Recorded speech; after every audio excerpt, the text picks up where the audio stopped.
লাল বেনারসি শাড়ি পরে মঞ্চের দিকে এগিয়ে যাচ্ছেন নববধূরা, আর তাদের জন্য অপেক্ষায় আছেন মাথায় পাগড়ি পরা বরেরা। এভাবেই একই মঞ্চে যৌতুকবিহীন বিয়ে করলেন 15 যুগল। আমি জীবনে তো ভাবছি না এরকম বিয়ে যে হইব। আমিও খুশি, আমার পরিবারও খুশি। পাঞ্জাবি পাগড়িতে বর আর টকটকে লাল শাড়িতে বধূ সাজে দেখা মিলল 15 যুগলের। তাদের বিয়ে ঘিরে করা হয়েছে বিশাল আয়োজন। খাবারের আয়োজনও ছিল চোখে পড়ার মতো। যৌতুক এটা আমাদের চাই না, আমাদের চাই যৌতুক ছাড়া বিয়ে আমাদের করতাম। এদের কেউ ভাড়ায় রিক্সা কিংবা ভ্যান চালান, কেউ বা দিনমজুর, কেউ আবার নেহায়েত কর্মহীন। কারোরই নিজের বলতে তেমন কিছুই নেই। এমন 15 যুগলের মুখে সীমাহীন উচ্ছ্বাস, কারণ রীতিমতো ঘটা করে বিয়ের আয়োজন হলো সিলেটের একটি অভিজাত কনভেনশন সেন্টারে। রিস্কা বাইতো দিন বুঝি আন্না খাইতো। আলহামদুলিল্লাহ আমি খুশি, আমি রাজি। এইসব আলহামদুলিল্লাহ আল্লাহ যেন আমার ইউসিলা লাগাই দিয়েছেন। যতদিন আমার ঘরে ছিল ততদিন আমি লালন পালন করছি। এখন মেয়ের উপযুক্ত হয়েছে, আমি বিয়ে দিয়ে দিছি।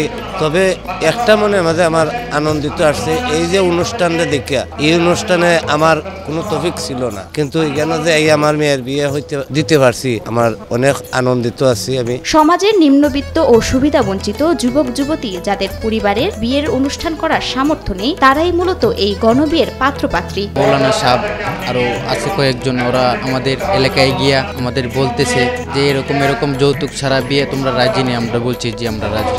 আমরা এরকম কোনো আশা করি নাই যে এত বড় একটা ইয়াতে আসতে পারবো, এরকম আমাদের সামর্থ্য নাই। বিয়েতে বর কনে সবাই একেবারেই দরিদ্র ঘরের। অপ্রত্যাশিত আনন্দে আত্মহারা তারা। এই অনুষ্ঠানে আমার অনেক ভালো লাগতেছে, অনেক ভালো লাগতেছে। বিয়ের উপহার হিসেবে নবদম্পতিকে দেওয়া হয় জীবিকার অবলম্বন। প্রতিটি পরিবারকে একটি সেলাই মেশিন, একটি ভ্যান, 1 মাসের খাবার এবং সংসারের অন্যান্য আনুষঙ্গিক সরঞ্জামাদিও উপহার দেওয়া হয়। একজন বরকে একটা ভ্যান গাড়ি, কনেকে একটা সেলাই মেশিন সহ ঘরের যাবতীয় আসবাবপত্র এবং 1 মাসের খানি দিয়ে আমরা তাদেরকে তাদের জীবনটা শুরু করার জন্য আমরা ব্যবস্থা করে দেই। প্রবাসীদের অনুদানের অর্থে এই মানবিক আয়োজনটি করেছে একটি চ্যারিটি সংস্থা। যারা আমরা অত কিছু দিছে তার জন্য আমি দোয়া করি। আর যৌতুকবিহীন বিয়ে আমি চাই আরো হইতো। সবার মা বাবা তো পারে না অত টাকা দিয়ে কুলাইতো। সঠিক প্যাড আর সঠিক তথ্য দিয়ে এসো সামলে নিব এক হয়ে। Mona Lisa sanitary napkin. 2022 সাল থেকে দেশের বিভিন্ন অঞ্চলে যৌতুকবিহীন গণবিয়ের আয়োজন করে যাচ্ছে সংস্থাটি। ভবিষ্যতে আরো বড় পরিসরে